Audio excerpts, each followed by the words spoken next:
Halo, kita jumpa lagi nih buat ngupas sesuatu yang penting banget kayaknya. Halo, siap nih? Kali ini kita mau fokus ke bab 6 dari buku Words That Change Minds. Intinya tuh simple tapi dampaknya gede banget. Dari mana sih datangnya keyakinan kita? Maksudnya, kalau kita udah ngerjain sesuatu dengan baik gitu, Iya. Soal sumber internal sama eksternal itu ya? betul. Apakah dari dalam diri kita sendiri, kita tahu aja, atau kita butuh pengakuan dari luar? Nah, kita sebut ini sumber internal dan sumber eksternal. Oke. Sumber kita jelas ya, bab itu sendiri. Pertanyaan kuncinya kan, gimana caranya Anda tahu kalau Anda sudah kerja bagus? Nah, jawaban buat pertanyaan ini ternyata bisa jadi kayak kode rahasia gitu loh, buat memahami cara pikir orang. Menarik. Kode rahasia ya? Iya, misi kita hari ini yang ngasih Anda kunci buat ngebuka kode itu, biar komunikasi Anda di kantor, pas jualan, atau bahkan sama pasangan, jadi jauh lebih, nyambung dan efektif gitu. Siap? Siap dong. Oke, mari kita bedah bareng-bareng. Betul sekali. Dan yang menarik di sini tuh, ini bukan sekedar teori psikologi biasa loh. Konsep sumber internal atau eksternal, ini benar-benar ngaruh ke cara orang nanggepin feedback. Oh ya, gimana tuh? Iya. Terus cara mereka ambil keputusan, sampai apa yang bikin mereka semangat gerak, atau sebaliknya, malah jadi malas gitu. Wah, oke. Bedanya kelihatannya simpel aja kan, internal, eksternal. Tapi implikasinya itu loh, wah bisa kemana-mana dalam hidup kita. Oke deh, kita mulai dari pertanyaan kunci tadi ya. Bagaimana Anda tahu bahwa Anda telah melakukan pekerjaan dengan baik? Gimana nih bisa bantu kita ngenalin pola orang, gitu? Oke, jadi ada dua kutub utama lah ya. Pertama kita sebut internal. Internal. Orang dengan pola ini, standarnya itu ada di dalam diri mereka sendiri. Mereka itu tahu aja gitu kapan hasil kerjanya bagus. Tahu aja gitu ya, tanpa perlu orang lain ngasih tahu. Iya. Kalau ditanya, jawabannya mungkin simpel, ya saya tahu aja. Atau saya ngerasa puas kok sama hasilnya. Mereka dengerin kok masukan orang lain, tapi input dari luar itu dianggap sebagai, ya, informasi aja, bukan keputusan final. Oke, jadi cuma info tambahan gitu. Betul. Keputusan akhir tetap di tangan mereka berdasarkan, yaitu tadi, kriteria internal mereka. Tunggu sebentar deh, kalau orang internal ini sangat yakin sama standarnya sendiri, apa itu artinya mereka cenderung agak keras kepala gitu? Atau jadi susah banget dikasih masukan? Nah, pertanyaan bagus itu. Nggak selalu berarti mereka nggak mau dengar sama sekali kok. Mereka dengar, pasti. Tapi mereka akan, gimana ya, menyaring masukan itu. Oh, difilter dulu. Iya, lewat filter internal mereka.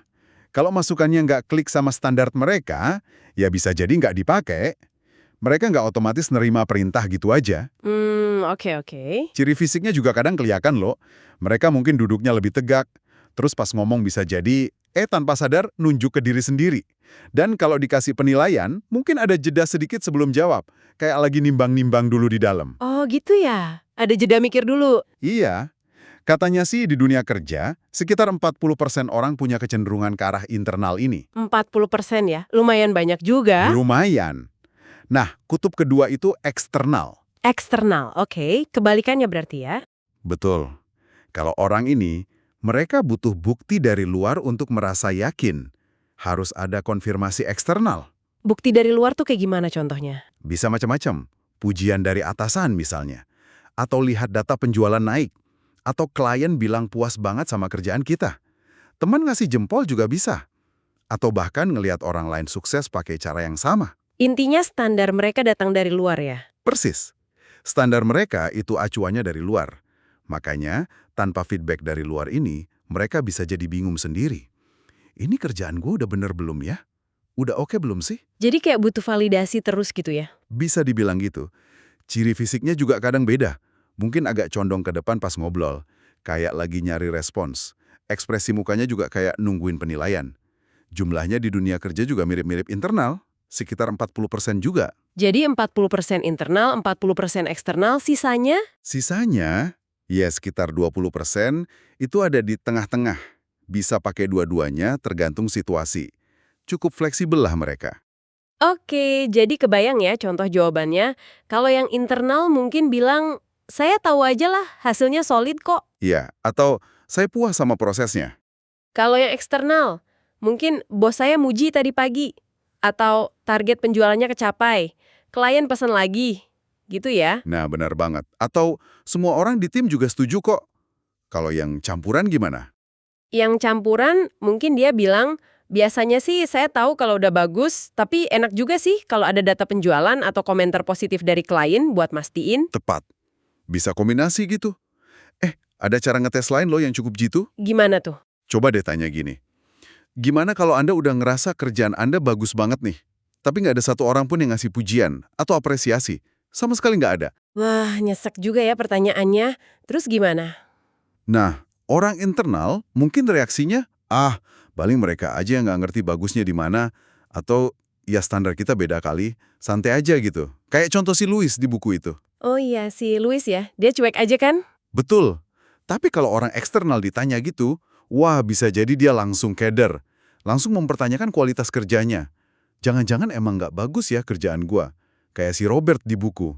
Dia butuh banget pengakuan itu. Beda banget ya reaksinya. Beda banget. Atau bisa juga tanya simple. Dari mana Anda tahu itu? Dari mana Anda tahu kalau kerjaan Anda bagus? Iya. Orang internal bisa jadi tanpa sadar dia nunjuk ke dada atau kepala pas jawab. Secara fisik gitu. Oh iya, menarik tuh. Kalau orang eksternal, mungkin dia agak bingung jawabnya, atau ya langsung nyebut sumber luar. Ya kata si A, datanya kan bilang gitu. Oke. Nah, ini nyambung nggak sih sama cara kerja otak kita? Katanya ada riset baru. Nyambung banget, ini menarik nih. Ada riset otak terbaru yang bilang kalau otak kita ini sebenarnya kayak mesin prediksi raksasa. Mesin prediksi. Maksudnya? Jadi, otak kita itu terus-menerus bandingin informasi baru yang masuk lewat panca indera dengan data atau memori atau pengetahuan yang udah ada di dalam. Udah kesimpan gitu. Kayak mencocokkan data ya? Iya, mirip banget kan sama cara kerja orang internal. Mereka ngevaluasi omongan orang atau kejadian di luar berdasarkan database internal mereka. Cocok nggak nih sama yang udah gue tahu? Sama standar gue? Wah, iya juga ya. Masuk akal banget. Nah, itu dasarnya. Nah, ini dia nih bagian dagingnya. Udah tahu bedanya internal dan eksternal. Terus gimana cara kita ngomong sama mereka biar pesannya nyampe? Biar efektif gitu. Ini pasti yang Anda tunggu-tunggu juga kan di rumah? Tepat sekali. Disinilah kita masuk ke ranah bahasa pengaruh atau influencing language. Beda tipe, beda cara ngomongnya. Oke, gimana tuh bedanya? Mulai dari mana? Kita mulai dari yang eksternal dulu ya. Buat mereka, kuncinya adalah pakai kata-kata yang merujuk ke validasi atau standar dari luar. Sesuatu di luar diri mereka. Contohnya gimana tuh? Contohnya, kita bisa bilang, nanti Anda pasti dapat feedback bagus dari tim loh.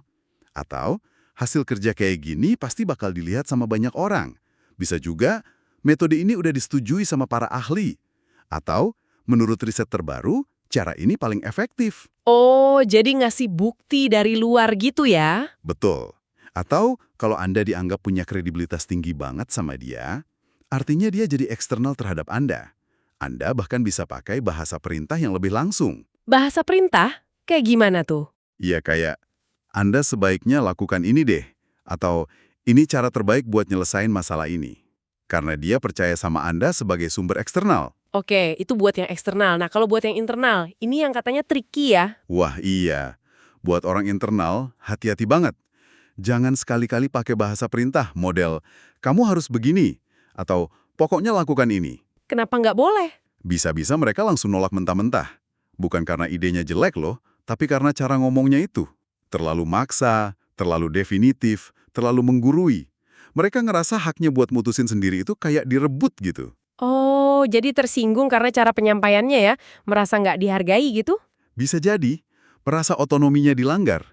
Jadi kuncinya, hindari bahasa perintah absolut. Terus gimana dong? Masa nggak boleh ngasih arahan sama sekali? Bukan gitu. Tetap bisa ngasih arahan, tapi pakai bahasa saran, suggest, jangan komen. Kasih pilihan, biarkan mereka yang ambil keputusan akhir. Bahasa saran. Contohnya kayak gimana tuh frasa-frasanya? Coba deh pakai frasa kayak, mungkin Anda mau mempertimbangkan ide ini, atau saya kepikiran beberapa opsi nih. Coba deh Anda lihat mana yang kira-kira paling cocok buat situasi ini. Atau, gimana menurut Anda kalau kita coba pendekatan X? Jadi lebih kayak ngajak diskusi ya, ngasih opsi. Betul, ini ngasih mereka kontrol dan ruang buat mikir sendiri. Menghargai standar internal mereka. Nah, ini jadi ingat sama model saran atau suggestion model yang dibahas di buku. Katanya ini alternatif buat feedback sandwich yang kadang malah bikin bingung itu ya. Iya, betul. Feedback sandwich kan kadang niatnya baik, tapi malah bikin orang fokus ke bagian negatifnya atau malah nggak nangkep pujiannya. Model saran ini lebih to the point dan bisa disesuaikan sama pola motivasi orang. Katanya ada 4 langkah ya? Bisa dijelasin nggak? Bisa dong. Pertama, ya kasih sarannya. Jelas dan spesifik. Pakai bahasa saran tadi kalau orangnya internal. Oke, saran dulu. Kedua, sebutin masalah yang bisa dihindari kalau saran itu diikuti. Ini ngena banget buat orang yang polanya away from, yang termotivasi buat ngehindarin masalah atau hal negatif. Oh, buat yang fokusnya hindarin masalah ya? Lanjut. Ketiga, sebutin manfaat atau hasil positifnya. Keuntungan apa yang didapat kalau saran ini dilakuin?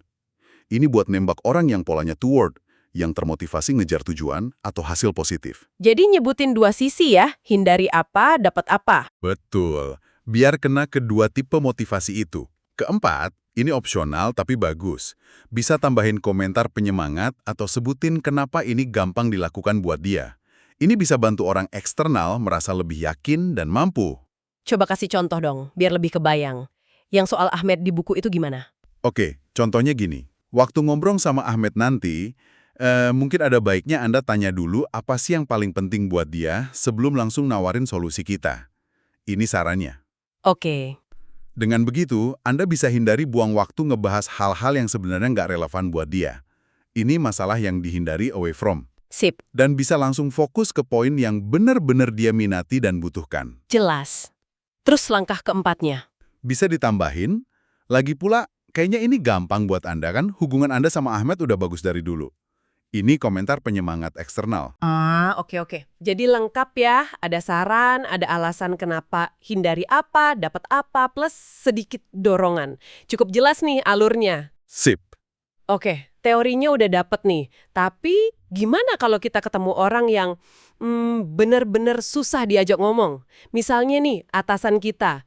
Tipenya udah internal, keras kepala, merasa paling bener, terus ditambah polanya away from. Fokusnya cuma ke yang salah, yang kurang, yang berisiko melulu. Tipe yang kalau kita kasih proposal, bawaannya pengen nyari celahnya doang. Gimana tuh ngadepinnya? Iya. Kombinasi klasik yang lumayan menantang ya, atasan internal plus away from. Buku ini ngasih strategi jitu buat tipe ini, namanya bahasa tak tertahankan atau irresistible language. Bahasa tak tertahankan. Kedengarannya keren. Gimana tuh caranya? Kuncinya adalah mengakomodasi kedua polanya itu sekaligus dalam satu kalimat atau pendekatan. Jadi misalnya, pas Anda mau nyerahin draft laporan atau proposal ke dia, jangan bilang, ini Pak Bu laporannya, sudah final. Jangan. Terus gimana? Coba ganti jadi begini. Pak Bu, ini draft proposal yang kemarin Bapak Ibu minta untuk mengatasi beberapa isu yang kita bahas waktu itu.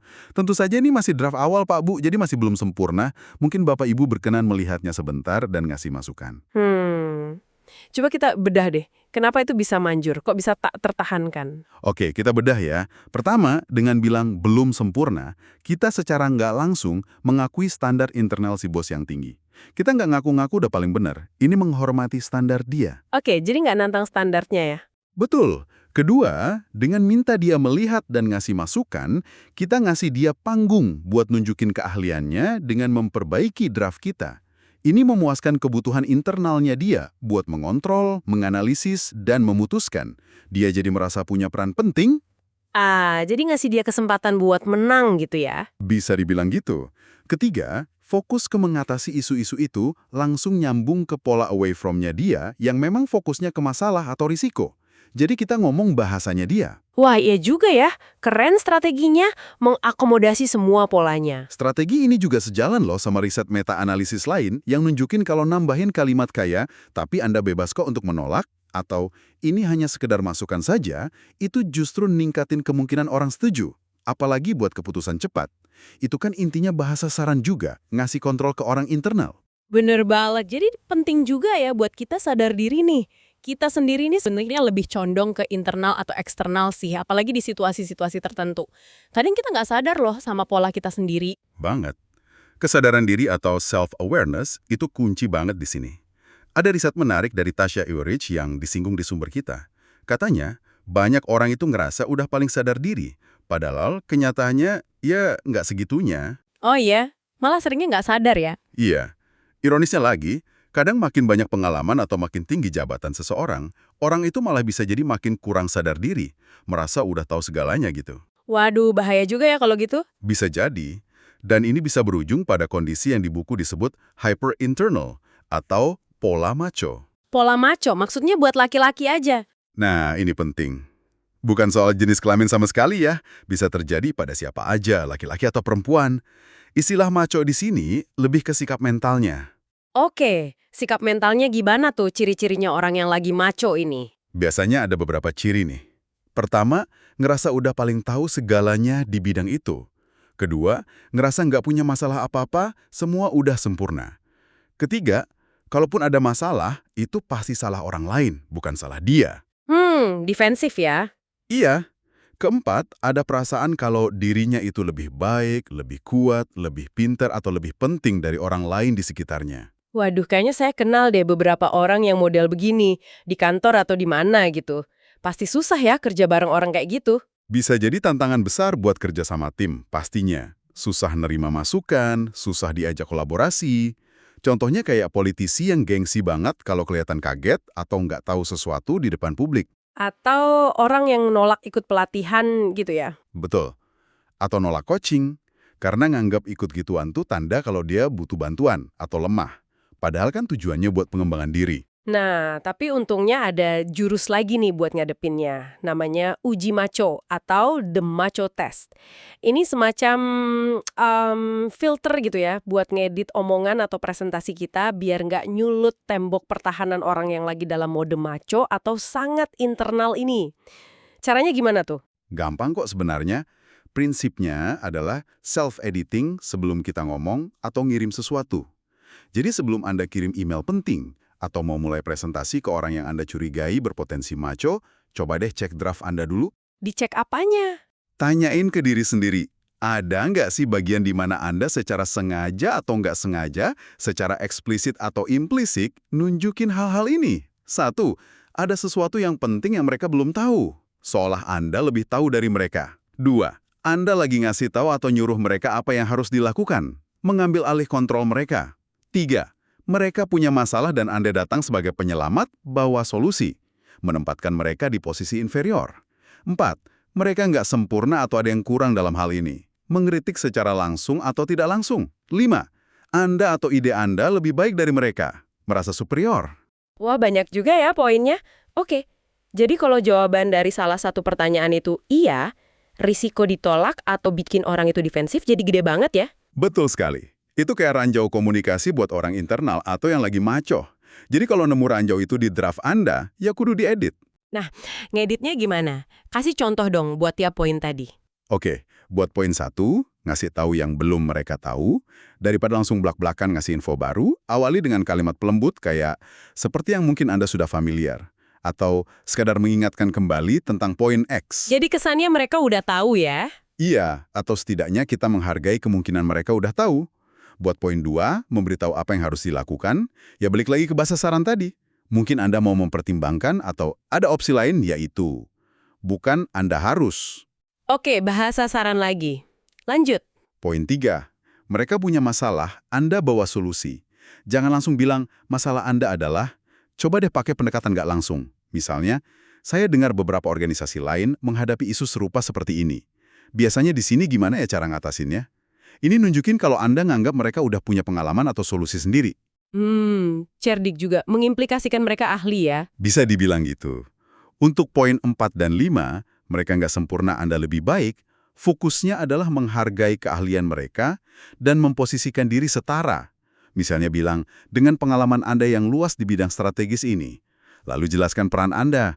Nah, peran saya di sini mungkin bisa membantu di bagian teknis eksekusinya.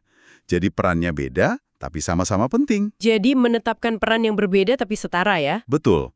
Contoh simpelnya di buku itu kan, judul artikel 10 tips itu lebih aman dan lebih diterima orang internal daripada judul 10 aturan. Tips itu kan saran, aturan itu perintah. Jelas banget bedanya. Tips kesannya ngasih pilihan, aturan kesannya maksa. Oke, sekarang kita kaitin lagi ke soal feedback atau kritik deh. Udah disinggung dikit tadi, tapi gimana sih persisnya respon orang internal dan eksternal kalau dikritik? Nah, ini kelihatan lagi bedanya dengan jelas. Orang internal, kayak contoh si Louis tadi, dia akan evaluasi kritik itu pakai standar dia sendiri. Dia akan nimbang-nimbang, ini kritiknya bener nggak sih? Relevan nggak sih buat gue? Terus kalau menurut dia nggak benar? Ya, dia bisa cuek aja, nggak diambil pusing, atau bahkan nolak mentah-mentah.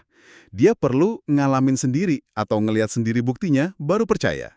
Kayak teman kita yang dibilangin restoran A itu nggak enak, tapi dia tetap nekat nyoba sendiri. Nah, itu tipikal internal banget tuh. Dia harus validasi pakai pengalamannya sendiri. Harus buktiin sendiri ya. Oke. Terus kalau yang eksternal gimana? Nah, sebaliknya, orang eksternal, kayak si Robert di buku, pas dikritik itu bisa langsung kepikiran banget. Bisa langsung mikir, waduh, jangan-jangan kerjaan gue emang salah ya? Atau gimana ya cara memperbaikinya? Jadi lebih terpengaruh sama kritik ya? Ya, mereka cenderung lebih terpengaruh dan merasa perlu menyesuaikan diri berdasarkan feedback tersebut. Apalagi kalau kritiknya datang dari orang yang dia hormati atau dari data konkret yang dia percaya. Penilaian dari luar itu ngaruh banget buat self-esteem dan arah kerja mereka. Wah, jadi jelas banget ya. Cara kita ngasih feedback itu krusial banget dan harus disesuaikan sama pola orangnya. Nggak bisa dipukul rata. Nggak bisa sama sekali. Buat si internal, sampaikan sebagai saran, kasih data pendukung kalau ada biar dia bisa evaluasi sendiri. Jangan maksa. Buat si eksternal, kasih feedback yang jelas, spesifik, tunjukin dampaknya ke pihak luar, klien, tim, dan lain-lain. Dan kalau perlu, kasih bukti atau testimoni dari pihak ketiga yang kredibel buat nguatin. Oke. Nah, pemahaman internal-eksternal ini kan kayaknya aplikasinya luas banget ya. Nggak cuma soal feedback. Bisa diterapin di mana aja lagi nih. Wah, luas banget. Kita bisa lihat penerapannya di mana-mana. Misalnya dalam manajemen orang di kantor, Gimana tuh contohnya? karyawan yang cenderung internal biasanya nggak perlu diawasin ketat banget. Kasih aja mereka target yang jelas dan kebebasan cara mencapainya. Mungkin kita bisa bilang ke dia, saya percaya Anda paling tahu cara terbaik nyelesain tugas ini. Kabari aja progresnya ya. Ngasih otonomi ya? Betul. Tapi kalau karyawan yang cenderung eksternal, mereka mungkin butuh arahan yang lebih jelas, standar eksternal yang konkret, misalnya target kuantitatif, KPI, feedback rutin, kerja kamu kemarin bagus di bagian ini, tapi bagian itu perlu ditingkatkan. Dan mungkin supervisi yang sedikit lebih dekat biar mereka merasa on the right track. Beda banget ya cara ngelolanya.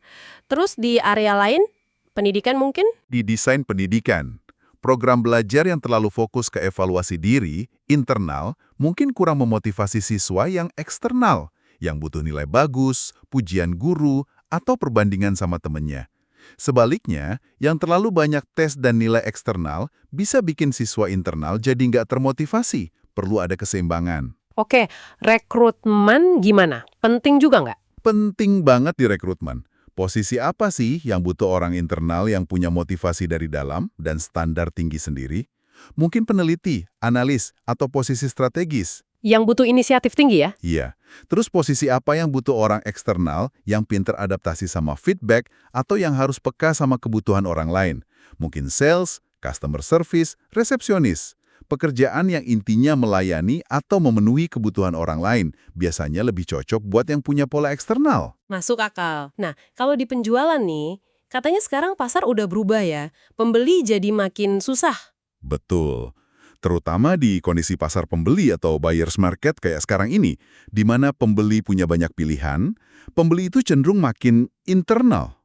Makin internal, maksudnya gimana? Mereka udah riset sendiri online, udah banding-bandingin produk, udah baca review. Mereka jadi lebih skeptis sama omongan sales, punya standar mereka sendiri yang tinggi, dan maunya bukti nyata. Prove it to me. Nggak gampang percaya gitu aja. Jadi strategi marketing juga harus berubah ya? Harus adaptasi. Nggak bisa lagi pakai gaya hard selling yang maksa atau terlalu banyak klaim tanpa bukti. Makanya kita lihat contoh bagus kayak slogan Bank TD yang bilang, "You be the judge." Anda yang jadi hakimnya. Itu kan ngasih kontrol ke konsumen internal. Atau iklan bank CIBC yang berubah itu ya? Iya, yang tadinya kayak ngasih perintah pindah ke kami sekarang. Jadi lebih ngajak diskusi atau ngasih pilihan. Lihat apa yang bisa kami tawarkan untuk Anda. Ini lebih ramah buat konsumen internal yang nggak suka digurui. Menarik.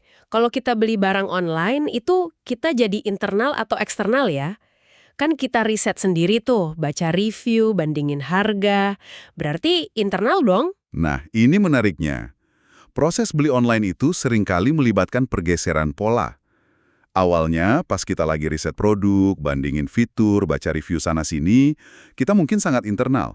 Kita mengevaluasi berdasarkan kriteria kita sendiri. Oke, pas riset internal. Terus? Tapi begitu kita udah mantep nih mau beli produk A di toko B, pas kita masuk ke proses check out-nya, ngisi data alamat, milih metode pembayaran, milih kurir pengiriman, kita bisa jadi cenderung eksternal terhadap proses atau penjualnya. Kok bisa jadi eksternal? Karena kita cenderung ngikutin aja langkah-langkah yang udah disediain sama sistem websitenya. Kita nyari konfirmasi dari luar. Apakah pembayarannya berhasil? Apakah pesanannya udah dikonfirmasi? Nomor resinya mana? Kita butuh feedback dari sistem atau penjual kalau prosesnya berjalan lancar. Jadi bisa ada urutan internal, eksternal dalam satu proses pembelian online. Wah, iya juga ya. Nggak kepikiran sampai situ. Jadi nggak mutlak ya polanya? Nggak mutlak dan bisa berubah tergantung konteks dan tugasnya.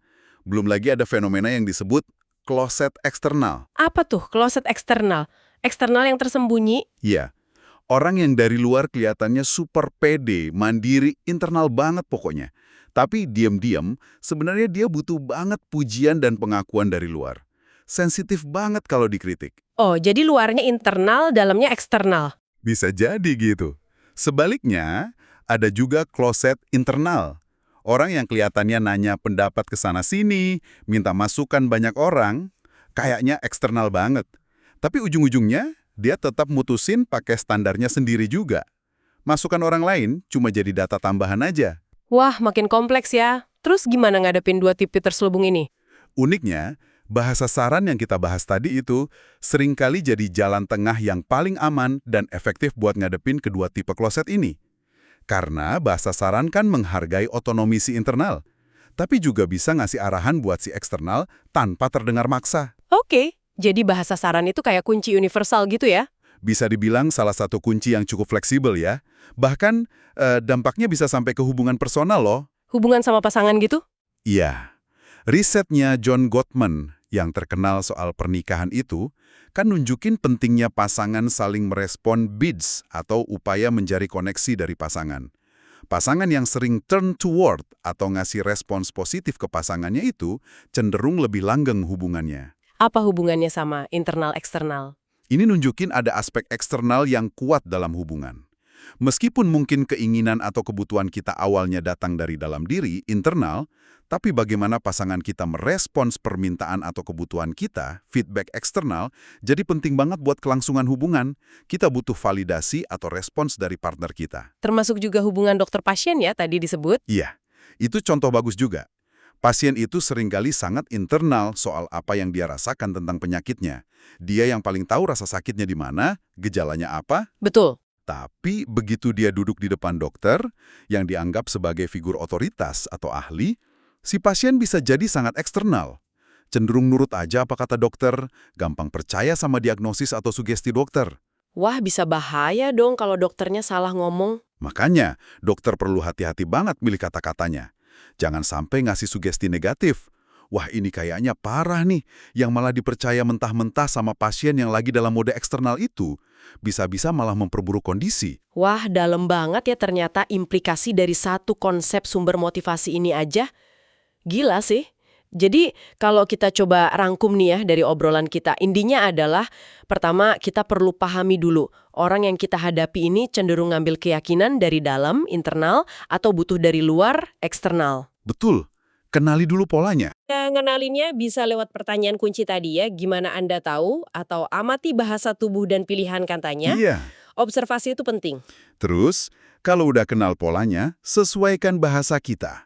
Hati-hati banget pakai bahasa perintah, sering-sering pakai bahasa saran buat si internal, kasih pilihan. Tepat, hormati otonomi mereka. Dan kita juga punya alat bantu praktis kayak uji maco buat ngadepin situasi sulit atau orang yang defensif, dan juga model saran buat ngasih feedback yang lebih efektif dan kena sasaran. Sip, alat-alat itu bisa langsung dicoba. Jadi, apa artinya semua ini buat Anda yang lagi dengerin? Ya anggap aja Anda baru dapat kacamata baru nih buat ngelihat interaksi sehari-hari. Ini bukan cuma teori doang, tapi alat praktis buat ngobrol lebih efektif, bikin hubungan kerjaan atau pribadi jadi lebih enak, bahkan buat ngerti dinamika tim atau pasar. Semoga bermanfaat ya. Nah, kita udah kupas tuntas nih, gimana pola sumber ini ngaruh ke cara kita ngasih dan nerima feedback, cara berkomunikasi, dan macam-macam tadi. Tapi, sebagai penutup, mungkin ada satu pertanyaan lagi nih buat Anda renungkan lebih lanjut di rumah. Wah, apa tuh? Bikin penasaran. Gini, gimana kalau kita mikirin dari siapa sih feedback atau masukan itu datang? Seberapa besar sih pengaruh kredibilitas orang yang ngomong? Atau kedekatan hubungan kita sama dia dalam menggeser sementara pola sumber kita pas lagi nerima masukan itu? Maksudnya? Atau mentor yang dia percaya banget. Sebaliknya, orang eksternal bisa jadi internal kalau yang ngomong orang yang dia nggak respect. Nah, ini area abu-abu yang menarik buat Anda amati sendiri dalam interaksi Anda ke depan. Gimana faktor hubungan dan kredibilitas ini bermain? Pertanyaan yang bikin mikir banget memang. Hubungan dan kredibilitas ya. Oke deh, kayaknya cukup dulu ya pembahasan mendalam kita kali ini. Seru banget ngobrolin ini. Terima kasih banyak sudah menyimak sampai akhir. Sama-sama, semoga bermanfaat ya.